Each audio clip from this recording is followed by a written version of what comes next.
I'm gonna go to the best arcs, and when I say arcs, I mean villain. Where the main villain is like the thing of that arc.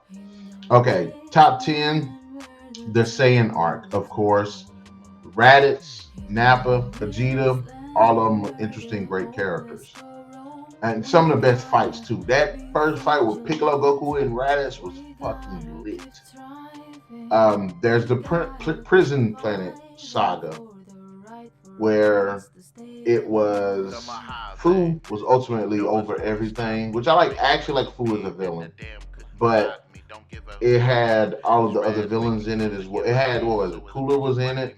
I wish Goku left the Spirit tournament against Piccolo looking guy.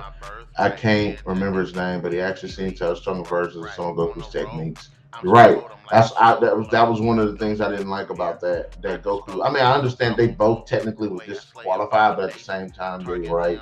That could have been a teachable moment for Goku that there are stronger people in the universe outside of himself. I can agree to that right there. I definitely can agree to that. The Prison Planet saga with Fu. I actually like Fu as a villain. Frieza saga, of course. Some of the more memorable lines, some of the most memorable fights, some of the most memorable moments. That's first transformation to the Super Saiyan was pretty badass. Frieza ultimately showed how much of an asshole he is as a character.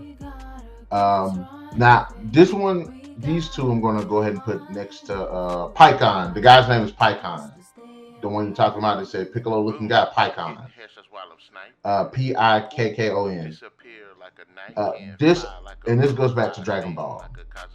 There's the 22nd World Tournament, Tenkaichi World Tournament, and then there's the 23rd one. In the 22nd one, the main antagonist was Tien, and Krillin had no, Krillin ended up fighting Chaozu. Goku had and Yamcha fought Tien and lost, and then Goku had to fight Tien. And Tien was just straight up fucking wrecking Goku in that fight. Just a badass fight. And again, one of those characters that oh, you're welcome. And again, one of those characters that turned out as a villain, and even had the little villainous arc afterwards, in which they wanted to get revenge on Goku and the Crank and Turtle School for the defeat, and for General Tao getting killed, because General Tao was the brother of Tien's sensei. So Tien, as a villain, was actually pretty cool. And then going to the 23rd one, I believe it was Piccolo Jr.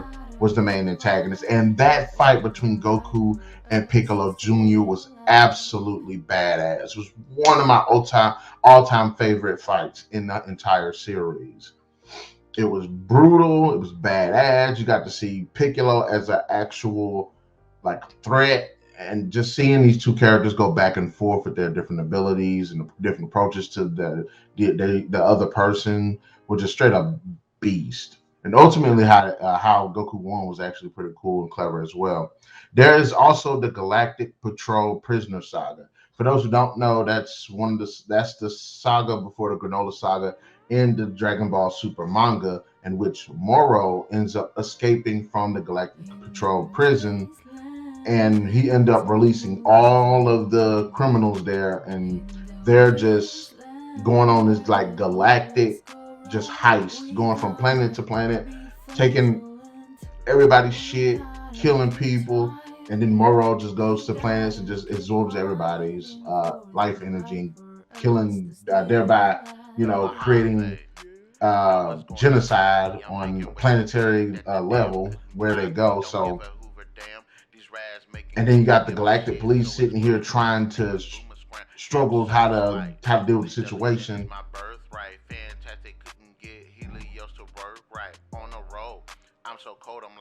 Is it me, or do all the lower characters seem like the coolest in the game, such as Tien, Raditz, Nappa, Raccoon, Krillin, and Yamcha? Yeah, I do like the fact that they are fleshed out more technique-wise, martial arts-wise within the games. They do sometimes in the story do have a bit more to do and feel more fleshed out than actually in the show. So I can admit to that. I ain't gonna lie. I don't know if you play Fighter Z, but one of my favorite characters in that damn game is Yamcha. Because when he throw them hands, that shit just goes. That shit be popping. He's one of my favorite characters because when he do that Wolfang fist, that boy just da da da da. He get on. He be on it. He be on it. I like Nappa as well too, because Nappa just like I said, Nappa's a straight up brute.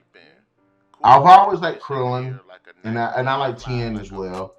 I don't know if you've noticed, but throughout Dragon Ball, Dragon Ball Z, Dragon Ball Super, or whatever, like nobody develops their techniques. The only person that the people that develop their techniques are the Saiyan characters.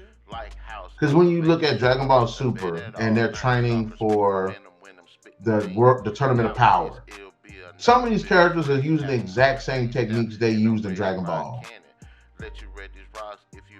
Yeah, Tien and Yamcha. I'm telling you, man, Yamcha be throwing them their hands in that game. But yeah, I did like the Galactic Patrol Prisoner Saga. I thought that was actually pretty cool. And the thing about it is, I like the fact that Goku and Vegeta weren't there. They weren't there saving people on that. Yeah, they were training and shit, but it was nice to see like shit happening with the other characters and how they had to deal with it, especially when the prisoners came to Earth and Moro set sights on Earth. That right there was just great. That was the Resurrection F type scenario that I like to see. You got this tyrant with this army of goons coming to Earth. I want to see these other people fighting. That's why I like Resurrection F, because Goku and Vegeta weren't there, and it was they had to rely on the other characters. So that was pretty cool. The Baby arc, when Baby takes over Earth, takes over Vegeta, Goku has to deal with that situation. Great arc as well. The Future Trunks arc, which features Goku Black as well as Zamasu, terrific arc, great story, fucking badass fights. The anime, how they beat it, how with the Trunks thing was in the Spirit Bomb fusing into the sword was fucking dumb. I liked it better in the manga, but it was actually pretty cool as well. The Cell games. The Cell games is by far the best, one of the best damn arcs. Now, my only issue with the Cell games was it didn't feel like a game, a tournament. What I felt like they should have did was, because within the Cell games, Cell ends up spitting out these Cell Juniors, right? Cool idea. Why not spit the Cell Juniors out at the beginning of the game? Beginning of the games, have the Z Fighters fight the Cell Juniors, and ultimately the last person fights Cell.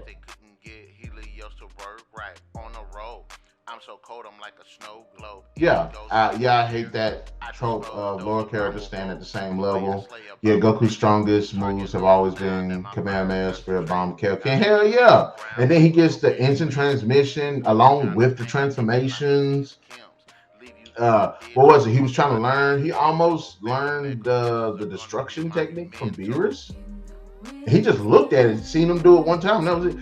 Yeah, you see that? Yeah, wouldn't that make more sense?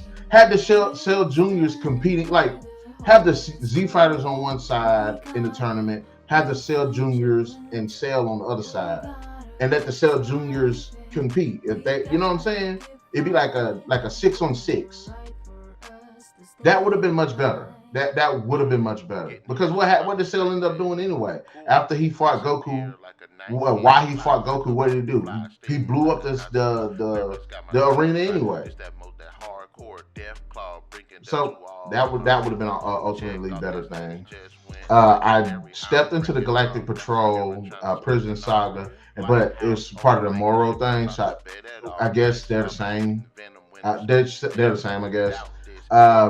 I like the Demon King Piccolo arc as well, because again, that's why I was saying that the stakes for Dragon Ball end up increasing, because initially the main characters that he had to deal with were more human characters. It wasn't characters that was capable of blowing up cities and shit. But when Demon King Piccolo pops up, he has to deal. That's when it starts jumping. King Piccolo to Dragon Ball is what Vegeta is to Dragon Ball Z. In Dragon Ball, when Goku has to deal with King Piccolo, again, you got a character that starts blowing up cities and shit. That means you got to step the fuck up. But in Dragon Ball Z, what happens? You got characters that can blow up planets. So of course there's another big jump. So I like that as well. And because I fucked up with the Galactic Patrol Prisoner Saga Nomoro, my 10th one would be the Granola. The survival arc. I think it's an interesting story. I like Granola. I think he's an actual interesting character. I like some of the characters surrounding his character. I think ultimately what he wants, his motivations was actually pretty cool as well. So and kind of how it leads up to his battle with Goku and Vegeta and his grudge against Frieza, which I still don't understand. He wishes for ultimate power because he wants to kill Frieza. Didn't get the location of Frieza, so he can't fight Frieza. So ultimately, that point is just null and void. I would have actually liked it had he been like, okay, I know where Frieza is. I've made my wish. Let me go fuck up Frieza. Frieza's on the ropes now, and Goku and Vegeta have to do the moral thing of trying to stop Granola from killing Frieza, and ultimately his grudge against Saiyans pops up as well. So that's a thing right there.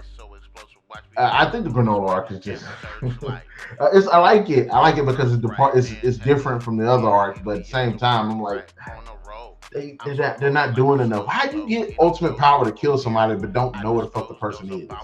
So what was the point of getting the ultimate power? That means that Frieza could potentially okay. As a result of Granola getting this ultimate power, he had to shave off like what I think he had 100. Like his race could live for like 100 something years, like 200 years or something like that. He had to shave off like 150 years, so he only had like 3 years to live in order to get this power. After 3 years, he'd die. So potentially, he made this wish to get this ultimate power. He doesn't know what Frieza is. That means for 3 years, if he don't know what Frieza is, then he just up shit creek. The canon episode in Budokai when Cell absorbs Krillin was funny as hell, but when I have made sense for Cell Jr. performing that individual agendas and possibly fighting against Cell himself. I'm not sure. I would say because they are. I wouldn't say that they would do it, but I think it'd be pretty cool to see if one tried to do it and Cell ended up like just blowing his ass to pieces, and then the rest of them got in line after that. I guess that'd be pretty cool. Or during the whole Cell thing, because like I said, I'm a huge proponent of Dragon Ball Z when they have major villains that don't make it a singular villain. Maybe have that villain, but he have henchmen. I think that works better. When you look at the King Piccolo, it was King Piccolo, and then he had his spawn. When you look at Frieza, he had the Frieza Force, and it worked out really good that way. You could say, like I said, Cell was more of an interesting because he transformed and stuff. Buu would have worked out a hell of a lot better if it was a group of them. So I think Dragon Ball Z works better when you have a villain, or maybe have like one season where it's one villain, and that's why I like the Moro arc so much, because it was Moro, but he had all of these prisoners under him, and they were all doing different shit. They were all helping him for different reasons. They all were doing this stuff had different motivations. They all had different abilities and stuff like that. That's why I like the Tournament of Power. Because even if you look at that, they weren't one guy, not the survival arc where the Universe 6 thing, where it was like they had 6-on-6 or anything like that. But even with Jiren, it wasn't like everybody had to fight Jiren. It was the whole, what you call them? The Pride Troopers. They had to fight all of the Pride Troopers, and all the Pride Troopers had different cool abilities and stuff like that. So that would have been something interesting as well.